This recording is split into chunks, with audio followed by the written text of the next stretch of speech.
Stella, are you ready? The wait is over. The new shopping giant has arrived. Welcome to China Mart Supermarket, officially opening this 20th May 2026 at Oasis Mall, first floor, Yusuf Lule Road, opposite Garden City. Discover a complete modern shopping world with over 35 fully stocked sectors, all under one roof. From home essentials, electronic, kitchenware, beauty products, fashion, groceries, and much more. And guess what?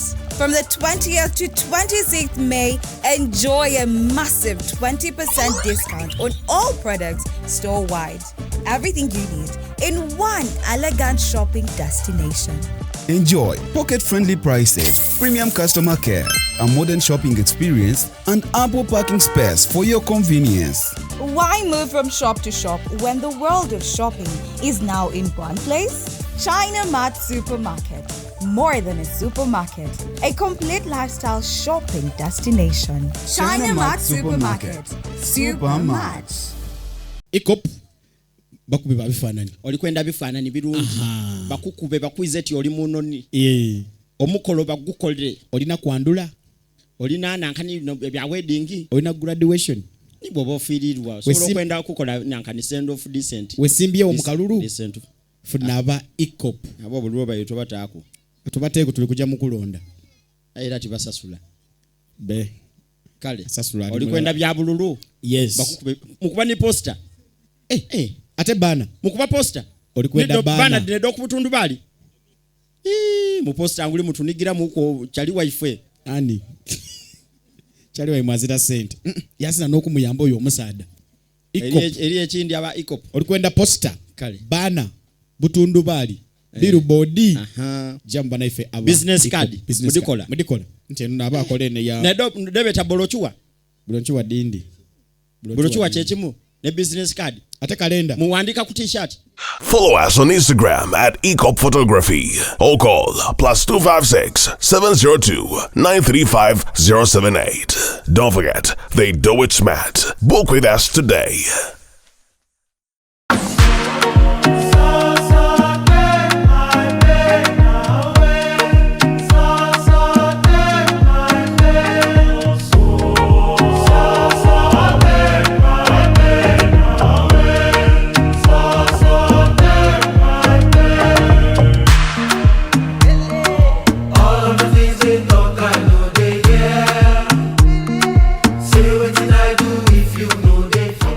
And branding at Print Creations. From custom gift sets to unique promotional items, creative signages and general printing, we've got everything you need to elevate your brand. Visit us at Chum Towers, Suite 70 on Kuruma Road, Lighthouse, Suites D14, D15 and F13. We offer a wide range of stationery supplies, awards and a vintage collection that stands out. Call us today at 0934 893 333 or WhatsApp 0702 683 317. Follow us on Facebook, Instagram and X at Print Creations. Print Creations, where quality, excellence and uniqueness meet.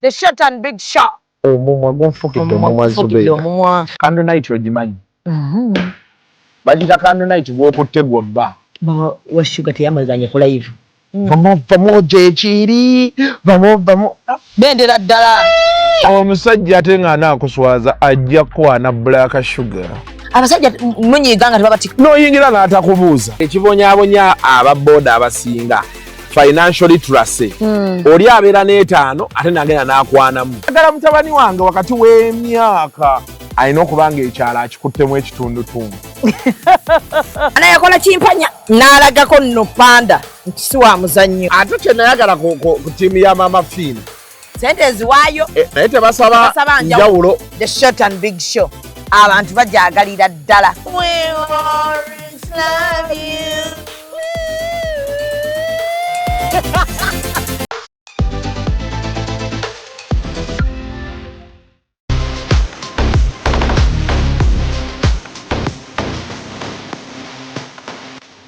full body workouts ku Monday gye tubaamu.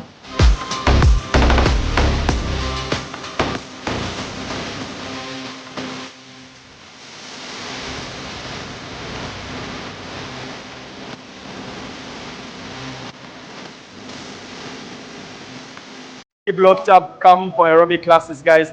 The class is massive, guys. Fitness mode on. Kigenda kuba kirala. Monday to Friday. Don't miss out. We have the best coaches. Fitness mode on.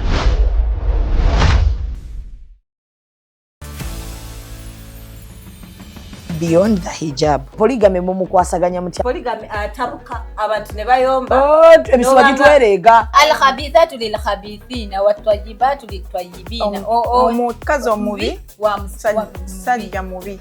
N'omulungi wa mulungi. N'ekikuuma obufumbo. Sebyo bye batubuulirira basenga. Nti genda mutenge mbuno fumba mbuno mbwa? No. Ki one kimutawaanya kitiibwa ki. Ate ekiri bwe kityo nti Allah buli kyeyateekako essira tekibeeramu bwangu, however kibaamu magezi. bagiyita beyond the hijab. Waleno abaana ab'obusiraamu abawala bakubuulira bye bayitamu mu bizinensi. Mbu bakasitoma mubafuna mbu ate bayitirivu naye enninnya gye mulinnya ennyonyi abaasooka mu bizinensi ze mulimu si bwe balinnya ennyonyi. Mukikola mutya mu buli ssaawa muba ku busuubuzi. Nze bwe mba neetuukidde it's cheaper and more convenient nti nfuna kyenjagala ekinsatisfying bwezo zonna nojja nazo n'ekibalo kyange n'enkibala. Beyond the hijab tuli ku Executive Media. Subscribinga, likinga, bomalo sharinge.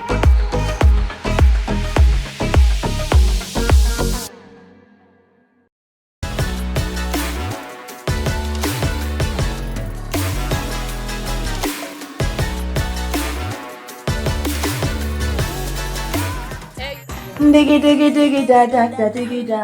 Wanna back dance floor, come take it. Diggy diggy diggy da da da diggy da. Biggie boy, come pepeta. It's a girl Karakasita, Mama Sita at King Mama, and one local Executive Media on the Real Time Show with the girl Mini. Don't touch the dial. Maximum to the world. Yandibadde gwe andaga essanyu eryasooka mu bulamu bwange gwe munyenye eyampa ekitangaala kati bino si bitwale abange sibize labayo baby bondeka wano obeera ondekeddani. Ndowooza kitegedde bwe tutyo nno bwe twalaajana tebaawulira. Akayimba twakakozesa nnyo naye tebaawulira. Tebaawulira Dana tebaawulira obaddemu obaweeyo akalala oba tukazzebuza mweno version banaategeera tebaawulira tebaakomawo tebadda baagendera ddala kayimba baakawuliranga baagamba nga kanyuma.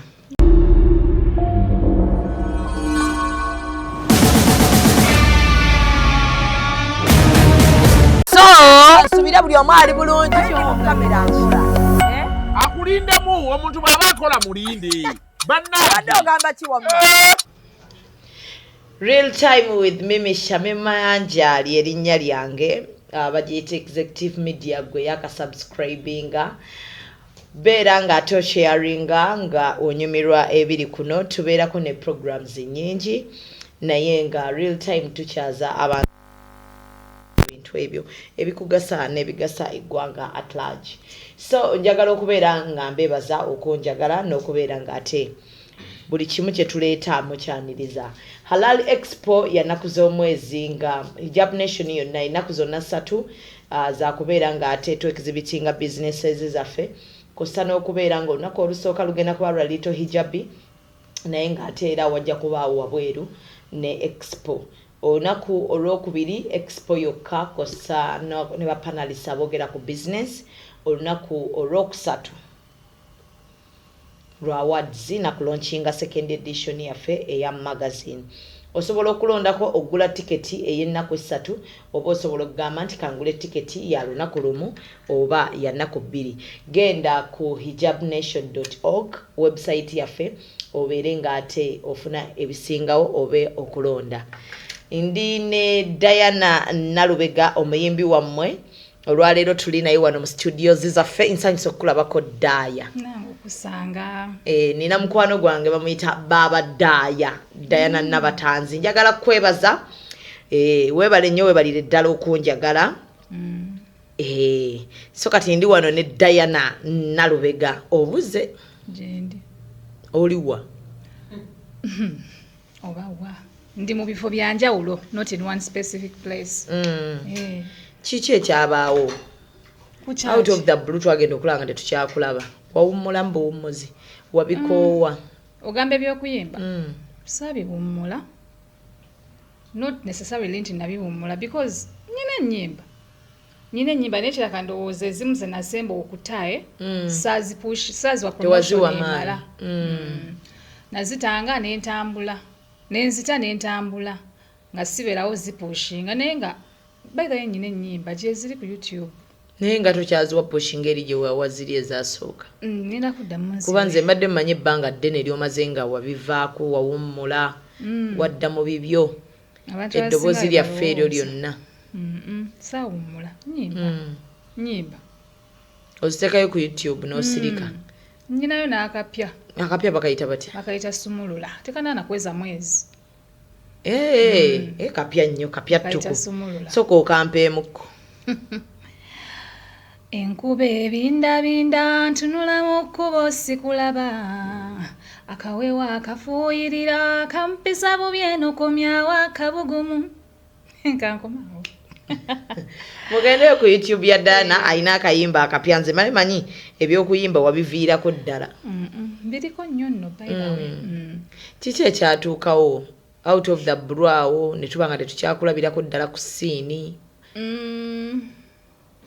waliwo ebyali binfuddefuddemu bize ndowooza nga balance embuzeemu katini ebikulemu okukwasaganya wabeerawo balance weebulamu naye era omala n'okomawo n'ogifuna recently nakulaba oppositinze omwana abantu ne batandika omwana si wuwo lwaki mwesiba ku bagenda yesiba ku baana b'abantu nenkulaba mu comments nga wobagamba nedda mwana wange nojeyo n'obufaananyi ogezaako okwewula omwana wuwo omwana wange nno yoli omwana gwe wasooka okukirako ddala nga tonaleeta kali kayimba ki kisumuluzo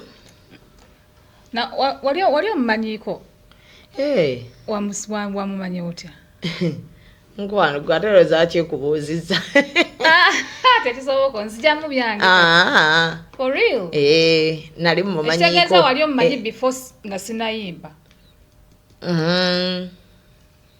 kyovola nkubuuzizza ye mwana y'omu nga tonayimba kisumuluzo wandabawa abantu nga tebamumanyi before kati gwe kkiriza oba era omuntu abamumanyi mwekanga kati kyovola bankubuuzizza nti ye mwana y'omu yoyo munnange kati abantu bakayanira bwereere yeye bw'aba yeye abaakuza ottuuka yeye bambi tomuzangako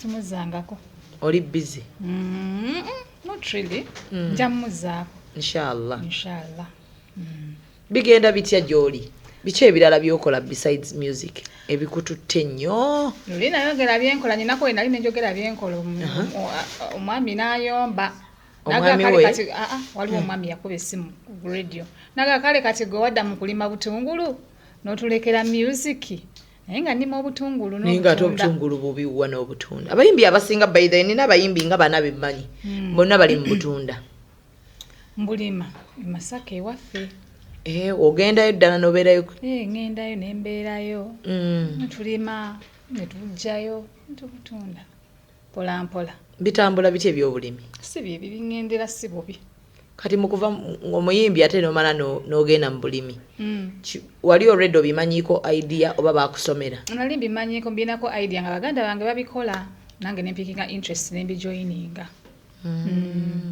mweyo engeri kati Diana Nalubega tubeerawo buli ssaawa nga tugamba Diana omwami weyani Diana baasooka ne bamumenya omutima mukumala omumenya omutima yabeererayo ddala yalaalira tugamba kakati Diana yatukweka bukwesi ebintu bye tayagala tubimanye kyekiriwaawo kuchachi ni relationship omwami jali Amina.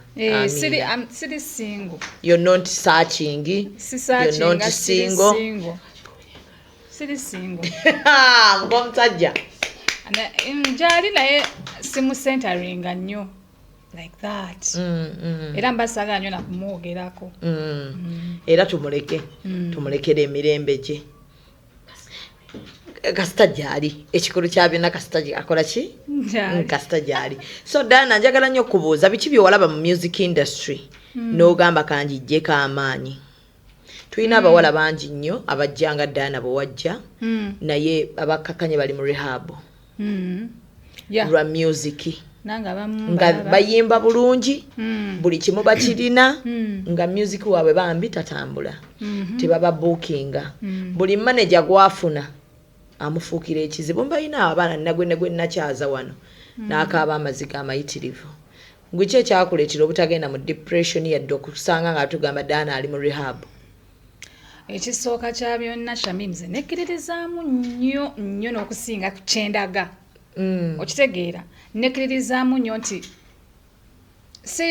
sirina kintu kyensobola kukozesa nti kimpe false bagiyita batya giyita false confidence kati abayimbi abamu beetya tebekkirizaamu in the long run amaliza nga banoonyeza false confidence mu njaga eyo mu drugs nti nze mba sinywedde drugs sigenda kubeera na vibe okitegeera kati nze ekyo sikirina ngenda ku stage nga bwendi ayagala anyumirwe ate ayagala abireke sina kyakukolera nze nzize nga bwendi kubanza wengenda ne ku stage nga nvuddeko sikikolangako by the way naye I'm thinking singa ngenda ku stage nga nvuddeko nyinza okukola no sense kati ekyo kinnyambye nnyo to stay away from those drugs ate kino ekya music nga tatambula like leero okubya oluyimba lwolaba abantu tebaluwadde attention kyokka luweza abanne ezitambula kuba ndaba nakyo kyongedde okutwala abaana ab'obuwala mu depression bambi bateekamu kingi nnyo they try their best sigamba nti tebagezaako saagala kugamba nti banafa bagezaako naye n'olaba nga biganye n'afulumya ennyimba zakumukumu ne bamubanja n'olaba nga biganye first of all olina okwechekinga oli talented enough olina if you're doing your best as a human being ebirala birekere Katonda bw'oba pushinze n'opushinga n'olaba nga tekiganye tewetta like tewejjako don't be depressed try again another time keep on trying paka woofuna okitegeera paka woofunamu lwoba ofunyemu ze gundi yange gye ntambulirako I keep on trying I don't give up on myself newe mbangezezzaako nindaba nga kiganye nga mu butuufu olaba kikomye ekyo nga nkita nga ntandika ekirala okitegeera gwe toddaawo kwekubagiza omanyirawo nti kiganye you try your level best as a human being ate naawe mwennyini ne weesabira nnyo manyi nekyo kimataringa nnyo weesabira nnyo n'olaba nga like spiritually oli clean you're cleansed Katonda n'akwambaza ekikisa ekyo then n'okulembera abantu abamu tebasaba tebeefaako oyinza oteekamu amaanyi wano ag'obuntu naye ng'eri kifu in the spiritual nga kifu n'okusaba kintu kikulu nnyo nnyo nnyo nnyo nnyo mu bulamu bw'omuntu towulirangako byaddogo mu industry mbiwulira I think biri buli wamu ebyo byakutuukakokko ebyamalogo sikwatankwa muntu nti wuunandoze but I'm thinking buli wamu bwebiri era ntera okutoka because when I talk about those things people misquote me ba misunderstanding wakulwatolera bagamba nti nagambye bandoze amune mana abaana abatemamu waaka baba bayina ebigendererwa byabwe kuba ffe bwe tuteekayo eno waaka ajja n'akwata akantu n'akatema ng'alina ekigendererwa kye olumu kya views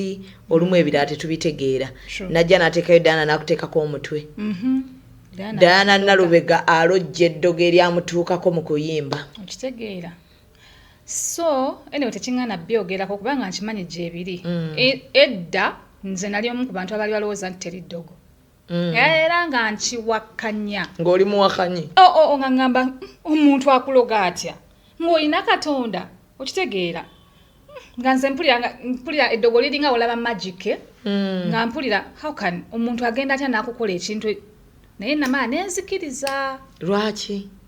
Walabako? Namala nenzikiriza. Nali omanyize nakula ndi mulokole. Naye nga ndi mulokole ono w'okungulu. Kati natuuka essaawa ne ndayivingako munda. Nentegeera ebintu we mbadde mbirabira wano si we bibeera. Biyingirako ne munda. Okitegeera? Bulungi nnyo. On my personal journey, on my personal okunoonyereza okwange n'okusaba ennyo okuyingira munda nentegeera ne ngamba eddogo gyeriri naye terinkolako nze. Kubanga nze ndi guarded. Nze ndi guarded. Very guarded. Nti ne woba olina kyokoze, ne woba olowooza bulowooza. Katonda tasobola kukuganya. Tasobola kukuganya ate ne woba olowooza bulowooza. Family gy'ovaamu y'abalokole oba gwe walokoka ng'okuze? Mama wange mulokole. Bamama bange bonna. Taata wange ali mukatuliki, mama wange nga mulokole. Kati ng'ate ye mukatuliki naye nga talina maanyi gatwala mu kereziya. Mama ye ng'alina amaanyi agatwala mu ki? Mu kyaki. Ne tulokoka bwe tutyo. So n'okulira mu family nga y'abasabi. So abakwerijjako bamala budde. Bamala budde. Era tubale tumanye ekyakujja mu ndongo. Dogo. Sijja kwogera bingi. Naye nga bamala budde. Naye omanyi nti no bintu bingi ebiremesa abayimbi okuyimba. Naye abantu abasinga balowooza ddogo. Mulimu abayimbi abagayaavu. Oli n'agayala nga gwe mulimu gwe? Yes, nga yali yeeyimbiramu bibye. Nga yali yeeyimbiramu just bibye. Ne kakuba ne kakwata. Ne tumulemerako ffe. Mwe ne mulowooza nti yali serious, mulimu abo we batyo. Ne mubeeramu bali nga osanga ddogo lye lyamubuza. Kitegeera. Ne mubeeramu bali ng'emirimu gyamubuza. Gyamufuula busy. Okitegeera bingi bibuza abantu naye abantu abannayuganda balowooza mbu ddogo every time ddogo. Okitegeera. Ensonga ziba nnyingi. Not necessarily nti ddogo. So bwe wakuba akayimba ka kisumuluzo. Enno nina mukwano gwange yayagala akayimba ako. Maloka mujjukiza Florence Nampijja. Nampijja mwerabako. Ate twerabako naye mumumanyi. Nampijja yayimbanga akayimbako. Tukola interview with her. Yayimbanga akayimba kanzise. Naye nga yayimba akayimba ngaako. Buli lwe twabanga ne show. Nga ke kayimba kayagala okuyimba. Akala. Musho nga mbeera muyimba eza theater bateekangamu kwabangamu party za love. Mambi. Nga ye ke kayimba kayimba. Nenga akayimba bubi. Nga konoona nnyo okusinziira ku oligino yaako. Naye yakagala nnyo. Akayimba ako katambula nnyo. Nga olaga baali bakuteeseteese wali omanyi kagenda kufuuka kanene bwe katyo. Sina luyimba lwe nali nnyimbye nga mmanyi nti tugenda kufuuka lunene. Oluyimba olwo lwatambula Diana. Nnyo. Oluyimba lwakutunda Diana. Ndowooza naye watuuka n'ogamba kiki kino? Mu butuufu nange nalwekanga. Nali nduwulira nti lulungi naye nga simanyi extent at which gye lugenda genda. Noza Katonda yayagala kwegulumiza. Kubanga ze nali nkoze nga nzisuubira nti sigenda tambula sigenda nga nzeepikira. Zaakumalamu amaanyi. Ate ze nali seepikira paka nakati abantu ze ani yawandiika akayimba? Nins Henry omukiga. Ate bayiraba abantu bamwe banze nnyo n'okumpa amaanyi agakata kubanga nali sigenda kukata. Lwaki? Akayimba ako nakakolera mu record label. Bali bagita Gong Records. Mu record label eyo nenvaayo nga kayimba nkatya nga kaabwe. Kati bwe navaayo Henry nankubira essimu nangamba Diana ta oluyimba ne mugamba Henry okakasa. Okitegeera? Because nali ntidde. Wali tonabafulumya kisumuluzo. Wali mu record label. Era nga ndimu yo record label. Kati nenvaayo nga audio sinnamuta. Henry yampa amaanyi nangamba Diana toluyimba. Kabite wali mugundi. Mu record label. Nasooka Kabite jjukira. Then nezzaako kisumuluzo. But if it was not for Henry. Nene Kabite yakuba. I thank God. Kabite yakaabya abantu. I'm telling you. Diana abantu bakaaba n'endowoozaamu gwe kennyini wali mu heart break. Kuba feeling mwe wayimbira oluyimba kale tetuganye omuntu oyingira character. Wayimbamu naawe ng'oyinamu ennaku. Diana ye. Manyi emyaka giyiseewo tosobola kubanga weerabira kintu kya Kabiite nti tosobola kwerabira luyimba olwo. Kabiite baali bakubyeko heartbreak. Kale munnange mimu kyewuunyisa. Obulumi bwe wayimbisa oluyimba olwo tetuganye tuyingira karakita naye. Omanyi nze nnyina engeri gye nnyambala oluyimba nti ngenda mu studio mu booth nezzyako n'ettaala. Yes, nyimbira mu nzikiza nze wemba nayimba ebitegeerekeka. Mu nzikiza ne mpulira nti ndizekka nyina okwera mu studio ne producer abantu aba. Muli mu nzikiza? Producer. Producer mu mataala. Producer beera eri mu mataala nze eri mu booth. Bonna wenyimbira mba mpulira. Manye byedda nga booth eyawukana nga kasitonteramu bulungi akazikiza kange n'embeera omwo. Nyimba ntuula mu kintu nolowooza kyantuukako. Bannange ne mu vidiyo gomanyi ne facials zonna nga zonna ziraga nakaaba n'amaziga wakaaba kyokka nga ndi ne muganda wange nga bamugamba nsukume bambi nga tasobola nga bamugamba mukubaemu oluyi nga tasobola muganda wange gwenzirako oyo gwe nali naye that's my brother naye nga nkaaba kyokka nga ate bwe nkaaba ndinga ayagala omukaabya but na making sure ngenda mu character okaaba n'ebitakukwatako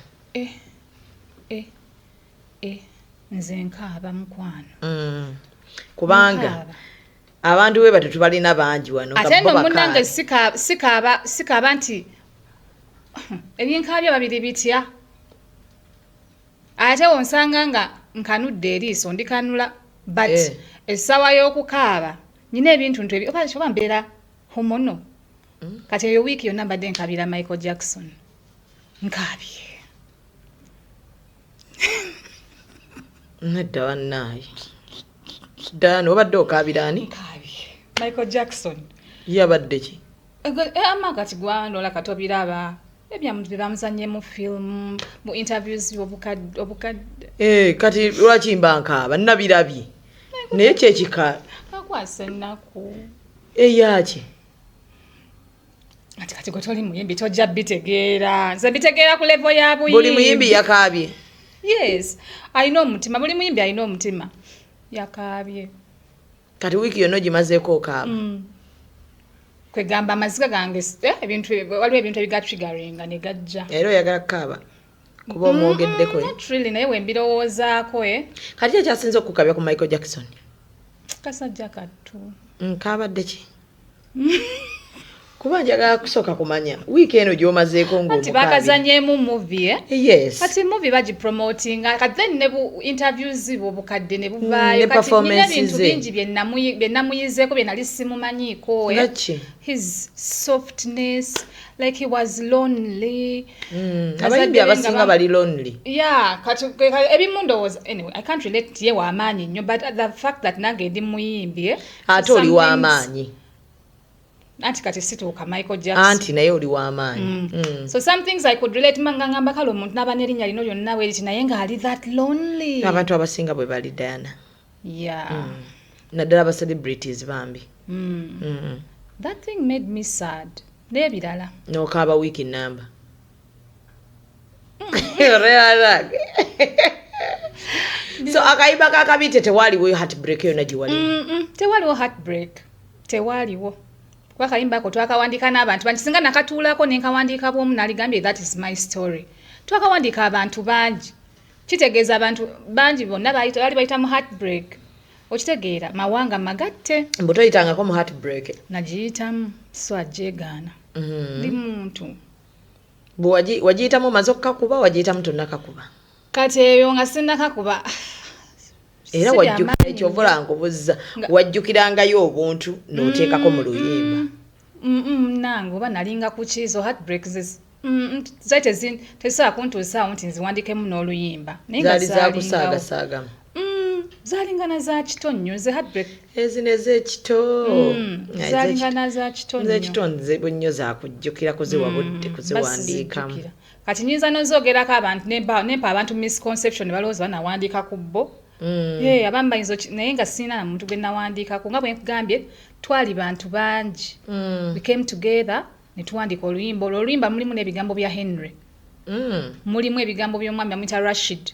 Mulimu korasi ya Eddie Yawe. Korasi yonna Eddie we yagiwandiika okitegeera kati awo heartbreak tena wejjira tetukyakulaba mu bookings zonna tokyayagala abantu bakubookinga oba kati olina oli selected nti nze nyimba Serena nyimba Africana nyimba wantu bwe wati nesigenda mu byalo gye bambookinga nno nga bansasula bulungi kye ŋŋenda okay siriko nti kyalo nti oba nyimba wano ate mu byalo bane wali bafaani abasinga you connect with them so much ayimba n'agwa ne wansi webale nakulaba n'asanyuka byaddala nangolaba ne bano nabo balungi aba Serena wear high end balungi naye ate bali bannaye eyo bali bakuwa vibe anti yaddala bambi yes as long as they are giving yaba akwagala n'akikulaga naye n'asooka kubanga akwagala n'akulabira at a distance babira so corporate which nabo mbaagala sibanenya so gwe kati webakuwa ssente nyingi wolaga naye nga bookings zo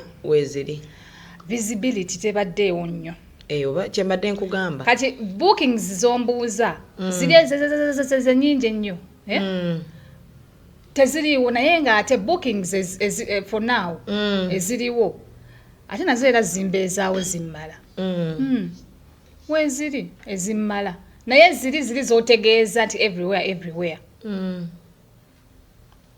abantu abadde tebandaba nti abantu badde wabawumulamukko TikTok ekutwala etya ennaku zino abayimbi bonna abasinga bagamba TikTok business egisse for real yes waliwo abalabanga abakifunyeemu kyokka ate abangi bagamba kibattidde business oluyimba tuggwako mangu luba lwakuggwako like mu nnaku ntono nnyo mu mwezi oluyimba lw'omuntu baterukyaliko balwerabidde n'oddwerabira ng'ensi yonna ebadde lutegedde oba nga lubadde lukomye mu TikTok world nga lukomye anti kati abayimbi nti baconcentratinze nnyo ku TikTok okusinga social media handles endala ne mainstream kati ensobi gye bakola oluyimba lw'oba owadde obudde n'olutambuza paka kyanamukaaka n'ogenda buli wamu ku border to border n'ogenda ku buli radio n'ogenda ku buli TV n'otabeera ku TikTok yokka katonda n'akuyamba ne luvaayo terusobola kuggwako obugwi bwe rutyo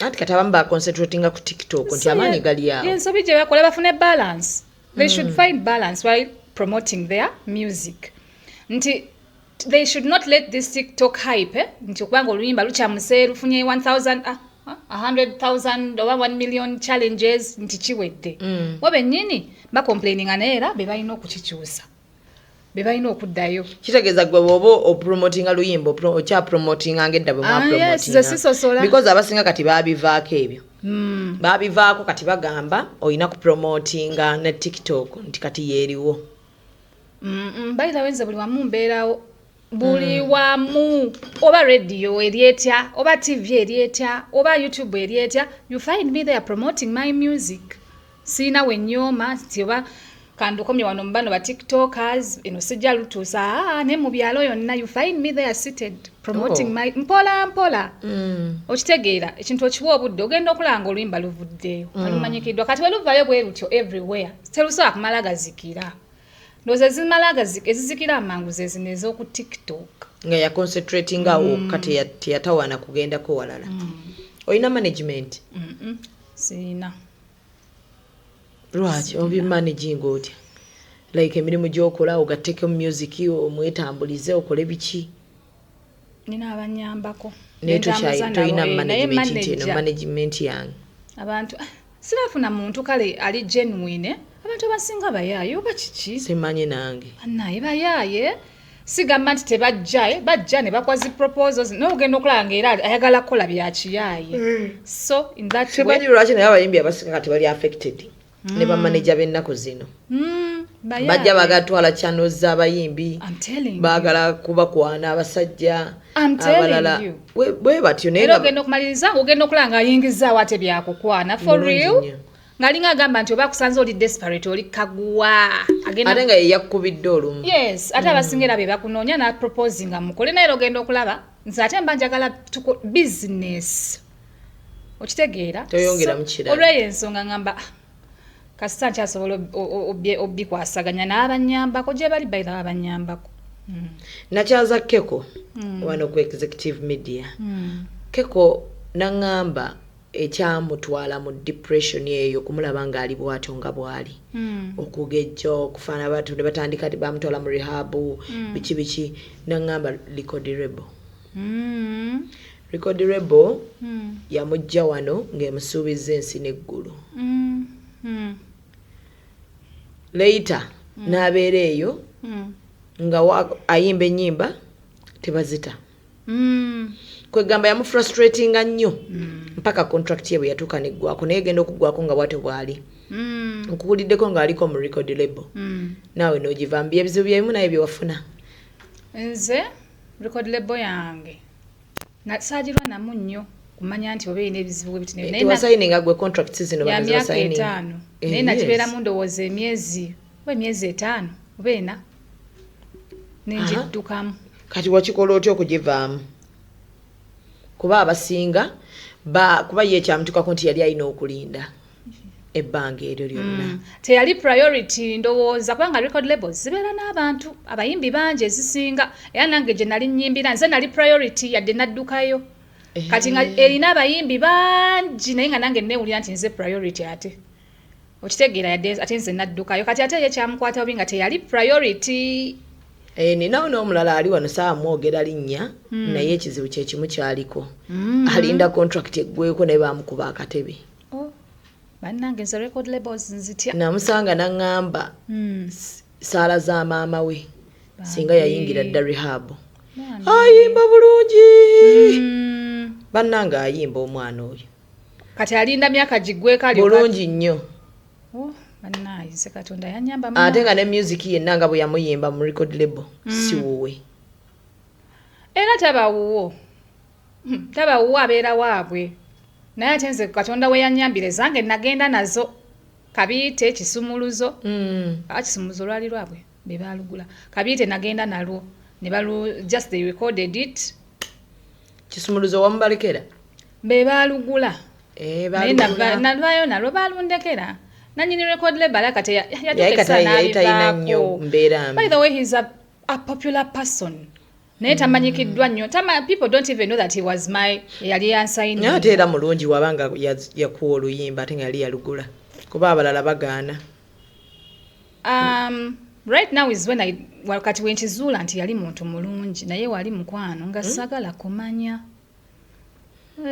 navaayo by the way si bulungi kwali kusika muguwa yanwanira anti yali ogamba nti gwali priority era wali odda mu Record Label nali ngenda mu band wali oyingira band nali nyingira band eri mu band ndaba bibufe ebitafutafu ate no mu Record Label kubadde kweyiya bintu bingi nalaba greener pastures greener zinalowooza eno waliyo bufe mukwano kulanchinga mulya bisava kyakujayo yali mmere embeera nalaba ng'embeera enkyukidde anyway kasana jeno nalingizaayo eno batumyanga Rolex na butogo embeera teyali nnungi kwali kupangirira nnyo okitegeera ogendera abakuyite wali chipusi nagenda okulanga si chipusi zokka bingi ebyanzijayo naye gwe Record Label era nalabye wano omwana alwana ne Record Bruno K by the ekintu kyaliko kituufu abayimbi abasinga n'abaana abasinga abali mu Record Labels bakaaba ate baana abasinga bagenda kufa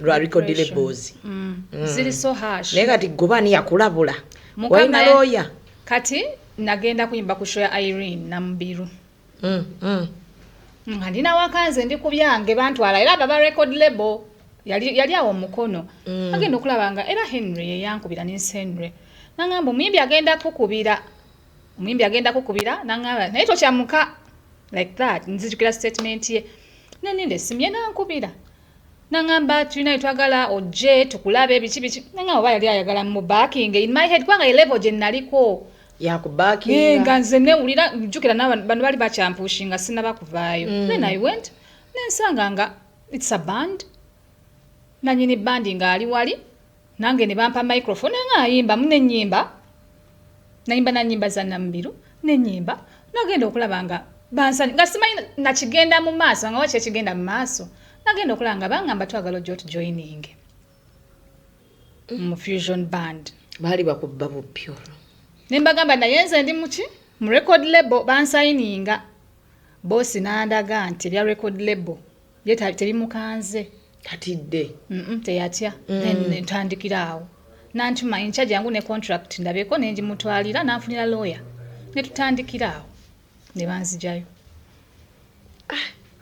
yakuyamba muganda wange yanyamba ate naye yali ayagala kunsayininga gye byaggweera osooka n'okola ng'okola toli ku contract naye sebo n'agireeta nga ayagala kunsayininga n'okola otyo olwo amagezi ogajjako abasinga kusayininga kwangu ako ng'olabye greener pastures nenzirukayo saagala nnyo bintu byakunfuga sibisobola manyi omuntu weetegeera sibisobola mba njagana ennyimba nga tewali kinfuga nnyo muyimbi ky'omukazi gw'olaba n'ogamba nti oyo ye nakkiriza ayimba wadde nti nange Diana nnyimba n'omuyimbi oyo ayimba nga mukyala bangi naate nze n'ennyimba zaano abayimbi baano bawuliriza I appreciate them bayimba bulungi naye siwuliriza nnyo nnyimba za wano ze nyipuliriza ennyimba enkadde producer mpaka okunywa nkwegayiridde Diana towuliriza nnyimba za wano siziwuliriza sijja kulimba ennyimba zempuliriza Zubeda ziri tricky tezitegeerekeka ate ze mba njagala okuwuliriza okitegeera but I appreciate the music abaana bayimba bulungi Chosen Becky she has a soft voice kaseyeya okitegeera naye nkoma ku appreciatinga naye togamba nti wadde ennyimba omuyimbi waawo ne Uganda Uganda munnange ono ayimba naye nga bangi awabaamu gw'ogamba nti oyo ye mwagala n'omwaga waba ayimba ennyimba ze nswano ziddamu nange neziyimba okuziddamu nze neziyimba like ne bagamba nti funayo oluyimba lw'omuyimbi wano lw'okuttemu luyimbe ng'osobola duyimba namubiru yekka ndowooza yekka bw'ati yekka muyimbi ky'omusajja mu Uganda omuyimbi omusajja nze sinnakuvaako osoose n'oyogera ekintu kate kintwale mu depression ntino ki towuliriza nnyimba za wano siziwuliriza nze mpuliriza Brenda Fassie Dolly Parton ze nnyimba ze mpuliriza okitegeera naye tekitegeeza nti abaana tebayimba bulungi bayimba bulungi nga bwe nkugambye tuwa omusajja ne kati nze olaba ez'abakyala kati ate ezo omusajja talina musajja wano akuyimbira n'ogamba ayimba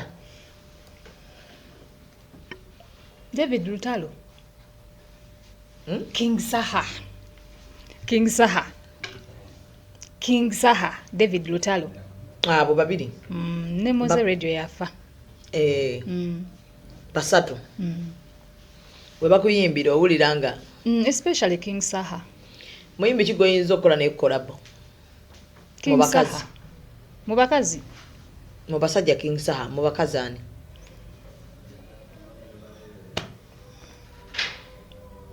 nsenga sagala kolabo kolabo ozikola ne zikudibirira okitegeera tulina ogenda giyimba abantu abasinga bakola kolabo nze naba n'okuzimba tebaziyimba so gwe toli muntu wayagala nnyo zikolabo zammalamu amaanyi in that way nti ogikola tulina oba ogenda giyimba so toyagala kolabo Diana tayagala kolabo tukyali ku executive media agenda tuwulira ebyo bya kolabo lwaki tazaagala sizirinaako buzibu naye nze zimmalamu amaanyi abantu abasinga n'abantu they have beautiful collabos but you don't see them performing anywhere they don't oli bwanti bwe musanga ng'ali yekka aperforminga yekka era nze okola pa collabo n'omuntu nyina okubeera nga oli sure we are going to be able to perform this song okitegeera anti olumu ojja kwesanga ng'oli Masaka ng'omuyimbi gwe wayimba naye taliiyo ezo ennaku zibeerawo naye si buli lunaku nti tubeerawo erutyo wabeerawo ennaku ezimu nga you can connect and sing it together katika concert akalala kaddi akalala akasooka kaali kaddi mpozi yaliwa sikolangako ku concert wakolayo show Sure. Nga sijijjukira. Akolayo sho. Mwemanzi jjukira bulungi bwendi. Like ndowooza Katonda ayina sho gyakulaga. Ennyimba zonna z'olina tulinamu hits nnyingi. Lwaki totuwaayo Serena? By God's grace. Nange Serena yompulira ngyepikira. Oleeta amaloboozi ga Brenda Fassie. Banenze Zubeda singa nali nsobola okuyimirira ku stage n'ennyimirira buyimirizi n'ennyimba oba okuzina kummenya. Nga bwe wazina wa Diana. Okitegeera singa nze mba njagala ne weeba gundi bafaani bange ne bajja kirungi bantegeera. Ne bajja ne bandaba bulabi nga nnyimiridde wali wamu nga nnyimba. Just kujja kuyimirira vu n'ennyimba. Kyenjagala kyensaba Katonda yanjagala mbayimbire. Njagala mbakoleyo kasho. A concert. Tuweyo concert ennyimba zaffe zonna toyinza kubanga ogenda tukolamu kizibu bwe kityo nyabo. Amiina. Olina tuwaayo naye kati awo bayimbi kibo oyinza okugamba nti ono yagenda okumperekera. Tulina concert y'omuyimbi yali ku Serena. Tuli mu meeting y'omuyimbi. Ng'omuyimbi tayagala muntu yenna agenda yimbira ku CD. Concert ye. Kyakubiri ng'ayina abantu balinga basatu bana bayagala bali specific. N'agamba bala bajje bagule tiketi batuulenga abantu ba bulijjo. Kati gwe kyo kiri kitya? Omanyi nyinza okugamba nti njagala ono oba njagala ono nga tagenda kusobola kumbeererawo. So gw'osobola okutuukirira gw'olaba nti asobola okuwerekera obulungi nga waali ngali willing to come asobola okujja. Sina nti ali specific nti oba ono. Mayimbe ki mukwano gwo? Sirina. Zubeda abayimbi bakambwe. Batya? Nze Sefasa abayimbi bakuyita kwefasa. Sibayinaako obuzibu naye mbagenda kitono. Obalabira eri nabo ne bakulabira eri. Ne mbabuuzaako halo. Hug. Bichi naye sina mukwano. Mukwano gwange yali omu yafa Evelyn Lagu. Evelyn. That was my friend. Nga tusula mu buliri bwe bumu. Nga she was like a sister to me. A big sister. To me. So kuva bwe yafa toyinayo muntu yenna mulala. Ate jane yaffe yatandikira eno wansi nga nina vac ya senior 6 nga tetunana kufuuka. Namusanga eyo ng'ayimba karaoke. Nengenda ku stage okuyimba olimba lwa When You Think About Love. Ngate naye abadde aluyimba kasimanyi nti bakubira ye. So bakuba obudongo. Nayimuka ogenda ku stage nange nenga ne tukolidinga. Nangamba it's okay you can sing. Nanga wow. Kine kyala nga kiyina ekisa like that. Nenduyimba te nambakinga. Tandikira awo. So toyina mukwano gwo? Sinamu. No, Diana ono. Oli mu federation oli wa Cindy. Oli mu Uma, oli mu federation. Byonna sigendangayo okwo. Sina gye nali ngenze ku ebyo ebitongole. Bitongole? Tomanyi nti? Biba bitongole.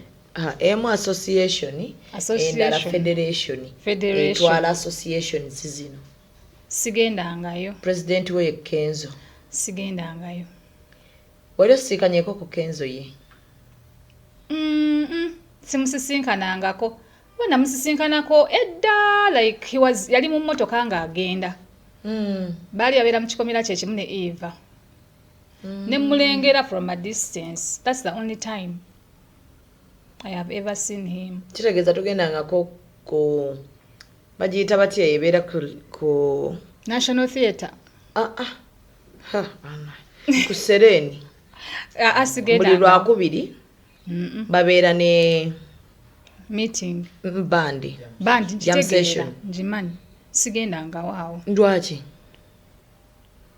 Omanyi ekintu ngolaba kirabe sifunangako ndowooza oba budde kwegamba oli mu mbeera yiyo ina akazinga kooli. Ekikulu nze nina embeera zange siri so outgoing. I'm not so outgoing.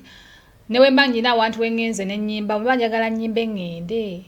Omanyi nalina ensonyi nze. Even growing up nga reports zange zonna bazikomyawo ewaka nga kuliko she's too shy. nga ne bazadde bange tebamanyi kyakunkolera.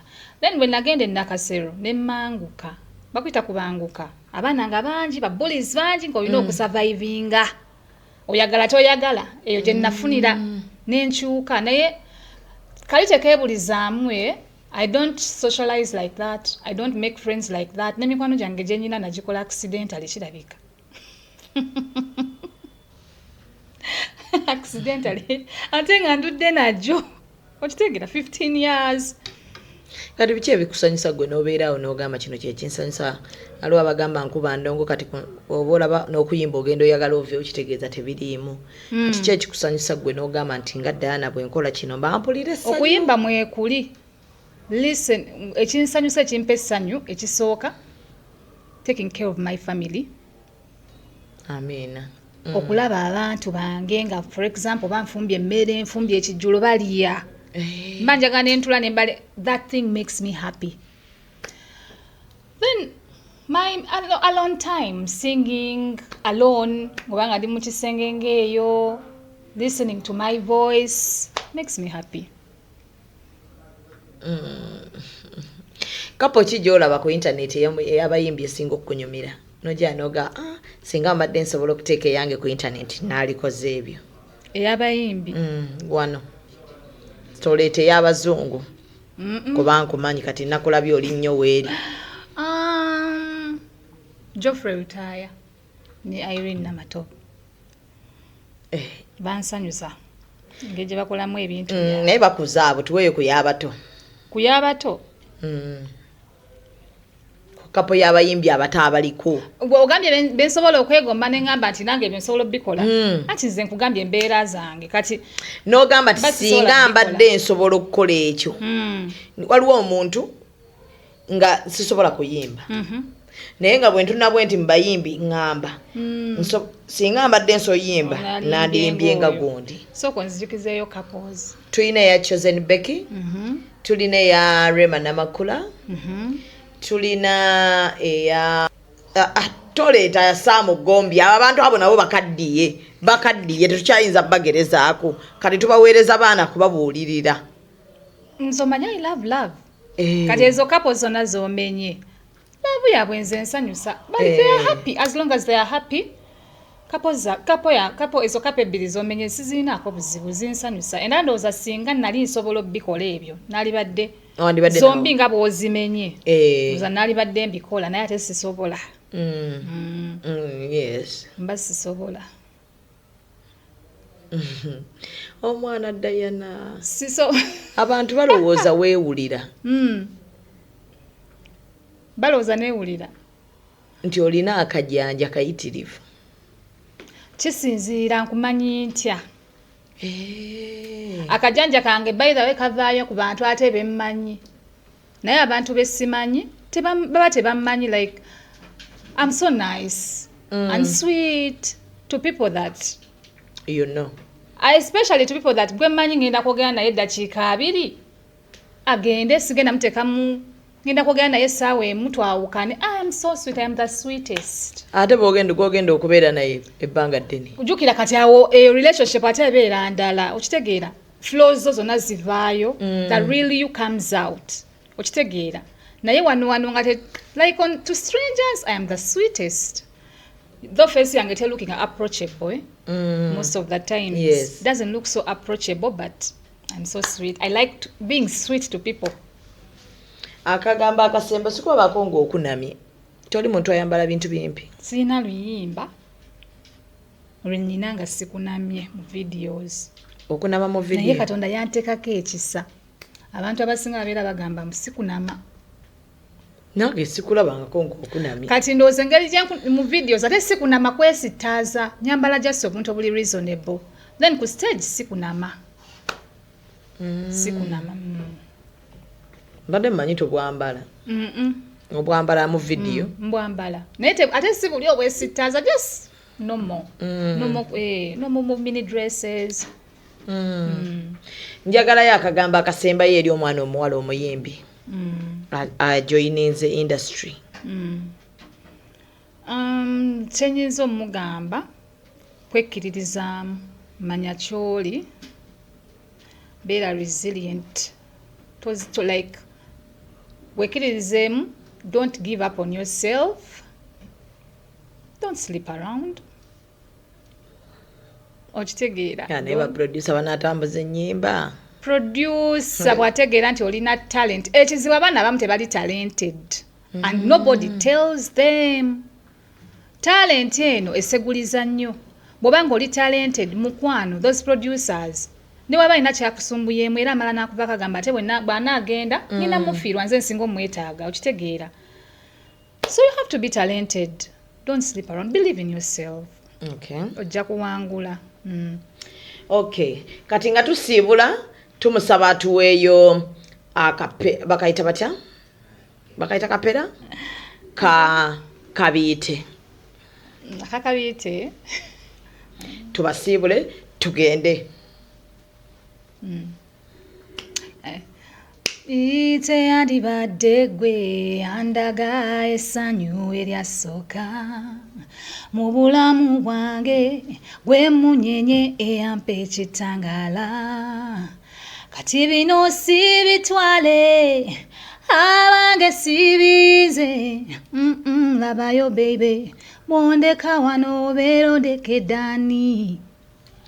Ndowooza okitegedde bwe tutyo nno bwe twalaajana tebaawulira. Akayimba twakakozesa nnyo naye tebaawulira. Tebaawulira ddana tebaawulira. Obaddemu obaweeyo akalala. Oba tukazzebuza mweno version banaategeera. Tebaawulira. Tebaakomawo. Tebadda baagendera ddala. Kayimba baakawulira nga baagamba nga kanyuma. So sorry. Kyomunzikirize mbasiibule musiibe bulungi mweraba. Executive Media. Focus, innovate, succeed.